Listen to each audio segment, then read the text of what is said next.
Her true story from Florida. My son said, "Stop acting like this is still your house." So I packed my bags and left. That night, he called me 67 times, by morning, 124. "You need to stop acting like this is still your house," my son said, not looking up from his drink. That's how it began. No fight, no shouting, just that sentence, dropped like a stone into my lap.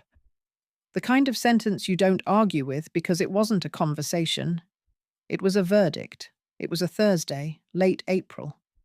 The Florida sun had started to press against the windows by mid-morning, the kind of heat that makes even the walls sweat.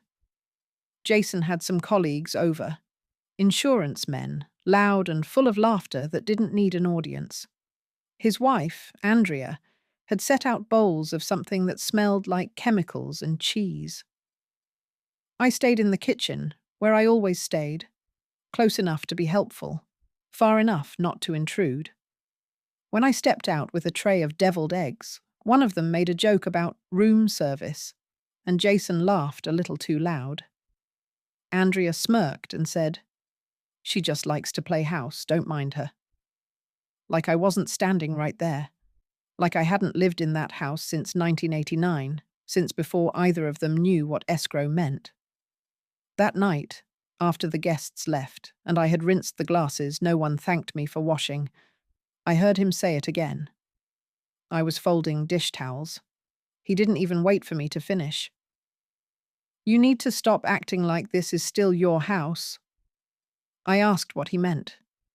He waved his hand, dismissive. "You move things around. You make coffee like it's your kitchen." It's not. It's confusing for Liam. Liam, my grandson, had told me just that morning that he liked how I made toast. "The real way," he'd said. But I didn't bring that up. I didn't say anything at all. I just nodded and walked back to the guest room with the broken lamp and the closet full of winter coats no one wore. If you've ever been told you're a guest in a place you paid for, you'll understand the kind of silence that followed. I didn't cry. I sat on the edge of the bed and stared at the floor until the lines in the wood started to blur. That bed used to be in my own house, the one I bought with Paul when the kids were still small enough to fall asleep in the car. The sheets were still the same ones I'd sewn edges on years ago when the hem began to fray. Even the smell was familiar, lavender and starch, but it didn't feel like mine anymore. Nothing did. The next morning, I woke up early, made coffee, and watered Andrea's ferns on the patio like I always did. The sun was sharp and the sky cruelly blue. Jason passed by on his way to the garage, didn't say a word, and I understood then. My kindness had become wallpaper, pretty, quiet, forgettable. But I wasn't forgettable, not yet. So I started writing. A list, not of groceries or chores, a list of the things I had kept. The mortgage receipt from '89, the deed still in my name, the savings account Paul and I opened together at a credit union that no longer exists. I found them all that night, tucked between birthday cards and recipes in a dusty old box. They thought I didn't remember. They thought I was just the woman who made the coffee and folded the towels. But I was the woman who held the title. And I was about to remind them. If you know what it means to be silenced by your own child, if you've ever stood in a kitchen full of your own memories and felt like a stranger, then this story is for you. Subscribe to Grandma True Stories, because some truths don't need to scream. They just need to be told. Quietly, completely, and in full. The house was never meant to be temporary. Paul and I bought it in 1989, the year the oranges froze, and everyone said it was a bad time for real estate. But Paul believed in good bones. That's what he called the place. Good bones, bad paint. It was a single-story stucco with a roof that leaked in 3 places and tile so cracked it looked like a road map. But the backyard had a mango tree, and the living room caught morning light just right. We scraped everything together for that down payment. No help from anyone. Just 2 jobs each and a lot of boiled rice. Paul fixed HVACs during the day, and I worked the front desk at a dentist's office where the air always smelled faintly of fluoride and regret. We never had a honeymoon, not even a weekend away. But we had a house. We made it ours. I remember the first Thanksgiving, table too short for the folding chairs, Jason in his little vest, setting out plastic forks, thinking they looked fancy. That year, we burned the turkey and laughed about it for 10 more. The neighbour's dog used to sneak in through the loose panel in the fence, and Paul never fixed it. "Let him visit," he said, and fed it scraps behind my back. Jason grew up in that house, learned to ride a bike on that cracked driveway, chipped his front tooth on the same porch step we kept saying we'd fix. He brought home trophies, first girlfriends, muddy cleats. Every corner of that house knew his name, and when Paul got sick, pancreatic cancer, stage waffle, that house became a sanctuary and a battleground. We moved a bed into the den. I learned to give injections. I cooked soup he couldn't keep down and whispered old hymns into his shoulder as he faded. He died there, in that house. My hands holding his, the morning light he loved slanting through the blinds. Jason came down the next day, cried, said, "Don't stay here alone, Ma. Come live with us." I should have said no, but I didn't. The grief was so wide, I thought maybe being near family would help fill it. So I packed a suitcase and a small cedar box with Paul's watch, some letters, and moved into their guest room for now. That was 10 years ago. They told me not to worry about rent, not to bring furniture. "We've got everything," Andrea said. She meant it kindly, I think. But from the start, there were rules. No frying fish, no leaving shoes by the door, no taking calls after 9 p.m. The guest room was clean, spare, with a mattress firm enough to remind you it wasn't yours. I tried to stay useful. Folded towels. Kept Liam when they needed date nights. Planted basil in containers out back, but Andrea asked me to move them. They make the patio look cluttered. So I did. I always did. Then came the little things. My sewing basket disappeared one day. "Storage," she said. My armchair, the one Paul gave me for our 30th, got replaced by a minimal beige ottoman. Looks more cohesive. The kettle I brought, the one that whistled like a train, ended up in the garage. We use the electric one now. I stopped suggesting recipes, stopped turning on music while I cooked, stopped calling friends because the walls were thin and Andrea said it made it hard to focus when she worked from home. Some mornings, I sat in the backyard when no one was awake yet, drinking coffee from a chipped mug I'd hidden in the closet. Just me and the birds and the sound of a house that had once been mine, even if it wasn't this one.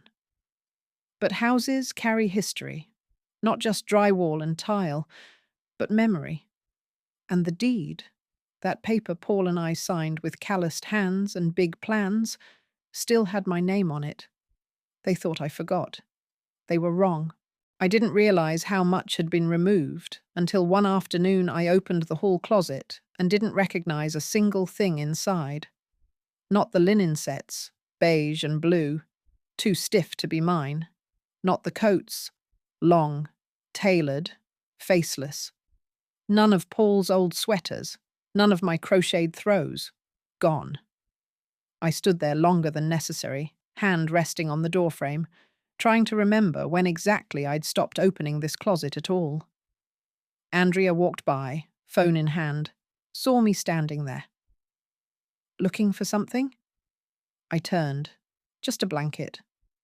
"Oh," she said lightly. "I boxed some of that stuff up. It was taking up space." There was no offer to help me find the box, no mention of where it had gone. Just a hallway, too clean, too quiet, and me standing in the middle of it, not quite knowing what to say. It kept happening like that. My old tea kettle, The one with the dent from when Paul dropped it in 1993, vanished, replaced by something chrome and sleek. The whistle was annoying, she said. The mug with the chip disappeared. It didn't match the set. My slippers, the ones I always kept by the patio door, were tripping hazards. Jason said it like he was reading from a pamphlet. Even the living room lamp, one Paul and I bought at a garage sale our first summer in Florida, was gone one day, replaced by a floor lamp that buzzed faintly every time you turned it on. When I asked about it, Andrea smiled. "We're just refreshing the space." And I nodded, like I always did. I nodded and folded laundry tighter. I nodded and cleaned fingerprints off walls no one thanked me for wiping. I nodded and swallowed everything I wanted to say because I thought that's what family was. But it wasn't just things.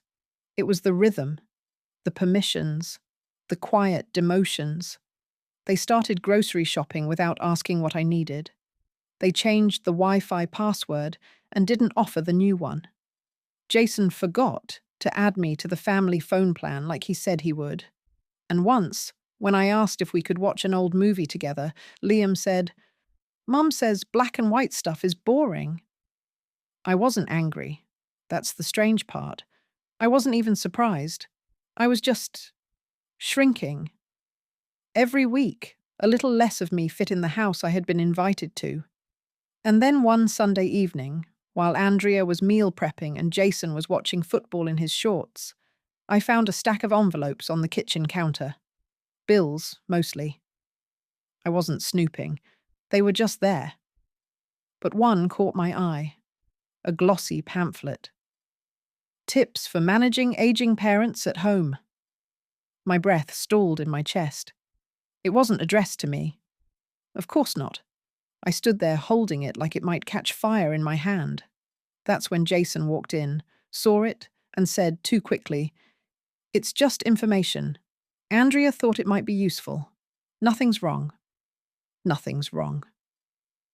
That night, I lay in bed and made a list. Not of things lost, but of things I still had. The bank statements, the insurance papers, the deed with my name printed clean and proud. And suddenly, for the first time in a long time, I didn't feel tired. I felt like something had been nudging me quietly for years. And now, finally, it had whispered loud enough. They were refreshing the space. I was about to refresh the story. It happened on a Wednesday. I remember because it was laundry day, and the house smelled like detergent and boiled chicken. Andrea had gone to yoga. Liam was at school. Jason had taken a half day, said something about needing time to catch up on house things. I was in the laundry room, folding towels. His towels, her towels. Towels I'd bought in 2005 for the old house, and brought here like they were still mine to manage. The dryer buzzed, and I opened the door, the warm air clouding up my glasses for a moment. That's when Jason stepped in. He leaned against the frame, arms crossed. "We need to talk," he said. I nodded, waited. He sighed, rubbed the back of his neck like he used to do before confessing to bad grades. "Look, you've been here a while now." I didn't move. "It's not that we don't appreciate you. You've helped, I know you have. But things are shifting. Liam's older. Andrea's got her schedule. The house is feeling cramped." I kept folding, edges aligned, corners sharp. "And you've been, well, honestly, Mum, you've been making things complicated, like small stuff. The coffee, the way you organize things, the garden. You leave your shoes out. It's just a lot." I folded another towel. He took a breath. "Maybe it's time we talked about, next steps." "Next steps," I said quietly. He brightened slightly. "Exactly. Maybe somewhere with other people your age. More support, less stress." "For whom?" I almost asked. But I didn't. I just looked at him. really looked at him, and saw a boy I didn't recognize anymore. A man with worry lines and a tidy kitchen, and no space for his own mother. "I see," I said. "I don't mean anything bad by it, Mum. But come on, you can't expect this to go on forever." This, as if my presence were a season, a guest overstaying, a misplaced sock. I didn't argue, I didn't cry. I just placed the last towel on the stack, turned, and walked past him. That night, I didn't eat dinner with them. I said I wasn't hungry.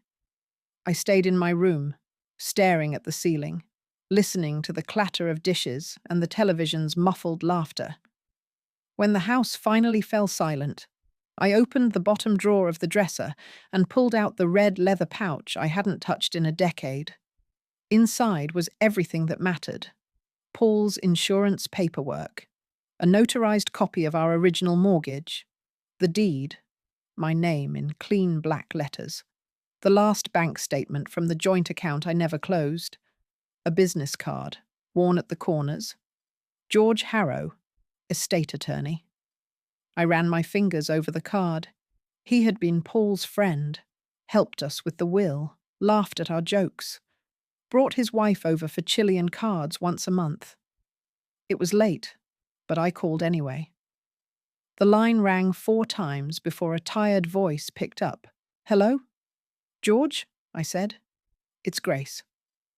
There was a pause, then a surprised chuckle. "Grace. My God, it's been years." "I need your help," I said.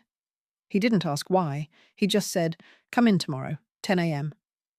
I hung up and packed a small suitcase, just enough. Just what was mine. I didn't sleep that night. But I didn't feel tired either.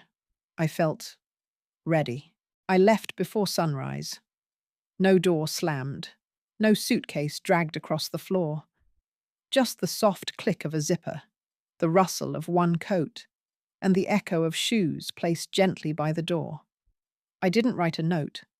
I didn't take food.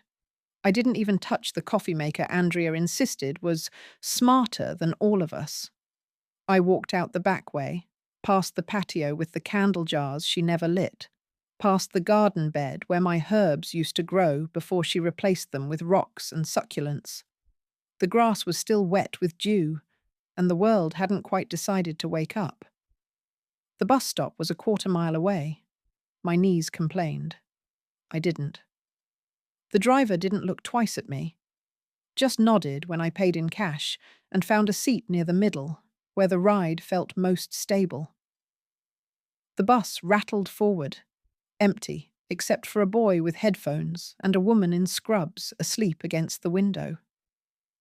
I stared out at the Florida morning, the way it rose soft and pink over shuttered storefronts and uneven sidewalks. It smelled of orange rinds and overwatered lawns. I used to love that scent. By the time we reached downtown, the city had opened its eyes. I stepped off near the corner of First and Harwood, where the legal office stood just as I remembered it. Same brass plaque, same uneven steps, same creak in the door hinge. George looked older. We both did. But he smiled the same. "Grace?" he said, opening his arms without hesitation. We sat in his office, surrounded by the smell of coffee and old paper. I pulled the red pouch from my bag and laid everything on the desk. He reviewed it in silence, read the deed twice, looked at the account statements, then leaned back in his chair and exhaled. "Well," he said softly, "you're still the owner. Sole, undisputed, full title. They can't contest that." I nodded. "You want to sell?" "Yes." "Fast?" "Quietly." He smiled, not unkindly. "Understood." We talked logistics, escrow, buyer profiles, legal protections. He said he'd call a real estate contact who handled delicate transitions. I trusted him. Paul had too. By noon, the plan was in motion. That afternoon, I checked into a small motel near the canal. It was clean, tucked behind a diner, and smelled faintly of bleach and air freshener. I paid for a week up front. The room was plain. A bed, a desk, a window that faced a fence. But it was mine. And for the first time in a long time, no one had rules about where I put my shoes or what time I turned out the lights. I sat on the edge of the bed and called no one. They hadn't noticed yet. Of that, I was sure. But they would. I could imagine Andrea finding the empty room, Jason calling my name through the house, maybe annoyed at first, then confused, then silent. Liam knocking once, maybe twice, before being pulled away. By then I would be more than gone. I would be moving on. They noticed around dinner. George texted me at 6:42 p.m., short and to the point. "Your son called my office, panicked, said you were missing." I stared at the screen. Not missing. Just moved. I didn't reply. 10 minutes later, the calls started. First Jason, then Andrea, then Jason again. By the time I brushed my teeth, he'd called 7 times. No voicemails, just ringing. They didn't want to explain. They wanted to locate. I turned the phone face down on the nightstand and watched the motel ceiling turn blue with dusk. The next morning, the real estate agent called. Shana. Young, efficient, voice like someone who never wore heels without reason.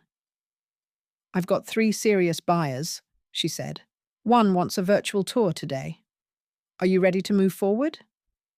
"I've been ready." She hesitated.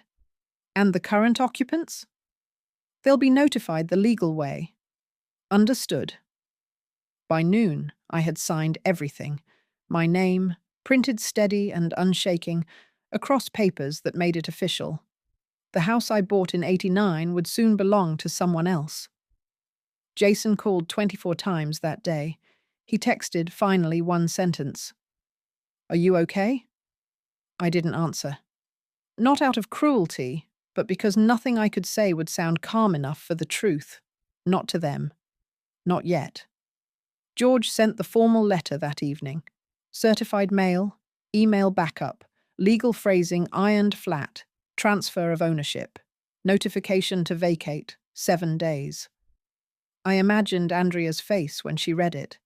Jason's silence stretching into something longer, heavier. I imagined Liam asking, "What does it mean?" And no one able to explain without admitting what they had done. By Friday morning, the rumor had reached the neighbors. Shana sent a screenshot of a neighborhood forum post. "Anyone know why 206 is getting flipped? I thought the mom lived there?" I smiled at the wording. Lived. Past tense. That evening, as the sun dipped behind the motel roof, Jason finally left a voicemail. "Mum, please. What are you doing? You can't just sell the house. We live here. Are you losing it? Call me back. Please, this isn't funny." There was no sorry, no I miss you, no come home, only panic, only loss. Only the sound of someone watching power slip through their fingers and realizing they never had a grip to begin with. I didn't call back. I steeped a cup of chamomile and watched the light fade through the blinds, soft and certain. The motel wasn't beautiful. It wasn't home. But it was peaceful. And that, finally, was enough. The courier arrived at 8:13 a.m.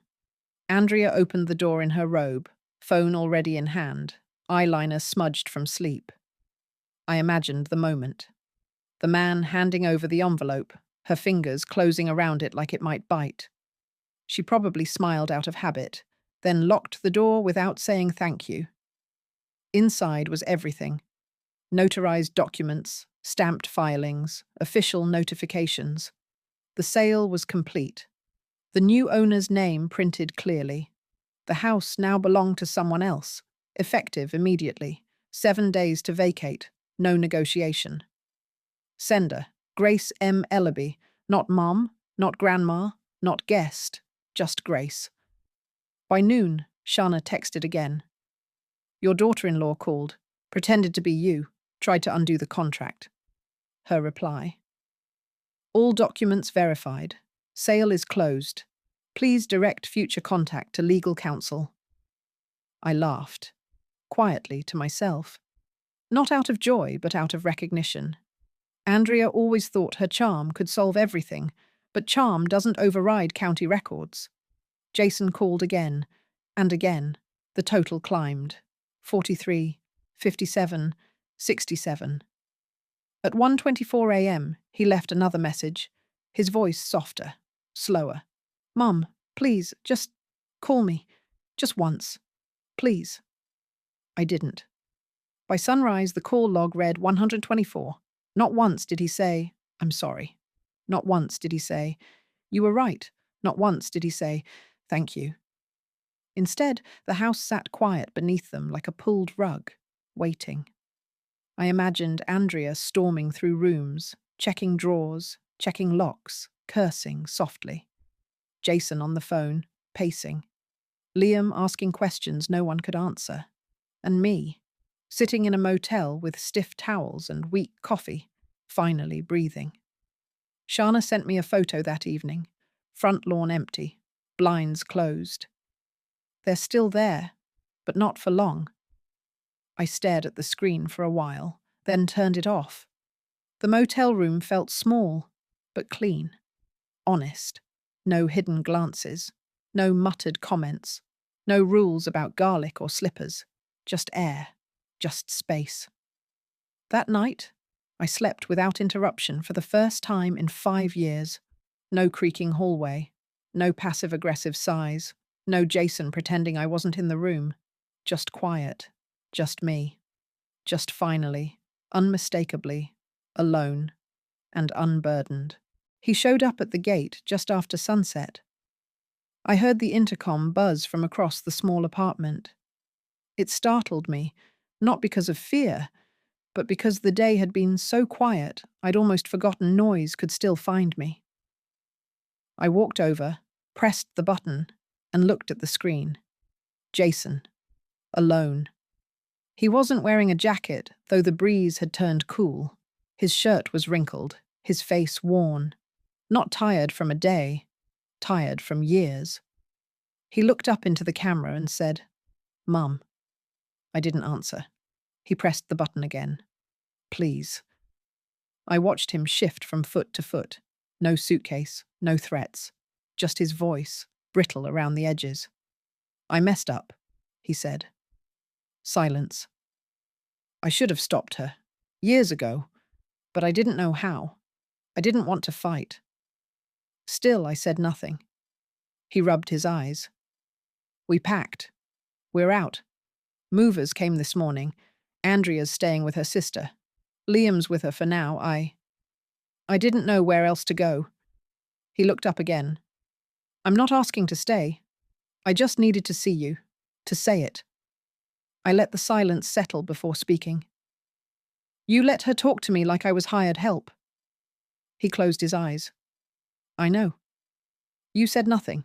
Not once. I thought, maybe it would pass. Maybe you didn't mind. I minded. I see that now. He shifted again. I don't expect anything, Mum. I just want to say I'm sorry. For all of it. For staying quiet. For letting her shrink you in your own life. He looked older in that moment than I ever remembered. Can I come in? Just for a minute? I watched him on the screen. My son, my silence, my undoing and my proof. And then I spoke, calm as I'd ever been. You don't need to come in, Jason. You need to grow up. His face didn't twist. It folded. You need to learn how to carry what you broke. Not because I ask you to, but because you should. A pause. I don't hate you, but I'm not rescuing you. Not this time. He nodded once, slowly. Then can I ask one thing? He said. You can ask. Did you ever stop loving me? I didn't answer right away. Then I said, I never stopped. I just stopped waiting for you to see it. He looked down at his shoes, exhaled, then turned, walked slowly back toward the street. I didn't watch him disappear. I didn't need to. Some departures you feel long before the door ever opens. My apartment is small. 2 rooms, a narrow balcony, floors that creak when it rains. But it's mine, paid in full from the sale. No banks, no strings, no one else's name on the mailbox. The curtains are cotton, the kettle whistles. And every morning I open the windows just a little wider. I planted mint last week. Just 2 pots, nothing grand. Paul used to say the scent made the coffee taste better. He was right. The quiet here is different. Not the kind that waits for footsteps or holds its breath between slammed doors. This quiet is full, like water in a deep cup. Steady, cool, mine. Sometimes I hear children playing downstairs. A neighbour with a radio that always plays the same jazz station. The smell of onions in butter around 5 o'clock. And not once has anyone asked me to move my shoes or turn off my music. No one knocks without meaning it. No one rearranges my life under the word help.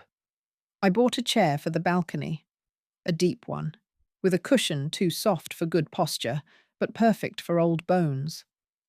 I sit there most evenings, shawl over my shoulders, tea in hand, watching the city forget itself in gold and rust and long, slow shadows. Jason hasn't come back. He hasn't called. That's all right. Sometimes growing up means learning the cost of silence. I paid it for decades. Now it's his turn. I didn't sell the house to punish him. I sold it because I remembered who I was before they forgot. I was not the woman who made toast too loud. I was the woman who balanced 3 jobs, buried her husband, raised a son, and still made soup from nothing. I was the woman who bought that house when everyone said it was too much. And I was the woman who signed it away. Not in anger, but in peace. If you've ever been told to be smaller, quieter, less of a presence in your own life, if you've ever been made to feel like history, if you've ever looked around and wondered when exactly love turned into obligation, then I want you to know something. It's not too late. You are not too old. You are not invisible. You are not what they called you when they thought you wouldn't fight back. I tell this not for revenge, but for remembrance. Because silence isn't weakness, it's storage. And one day, we open the drawer. So if you've lived this story, or something like it, if you've felt your voice go unused so long it almost forgot how to speak, then hear this now. You're not alone. And you were never just someone who stayed too long. You were the one who built it all. And maybe, just maybe, it's time to take it back. Subscribe to Grandma True Stories. Here, we don't shout. We remember loudly.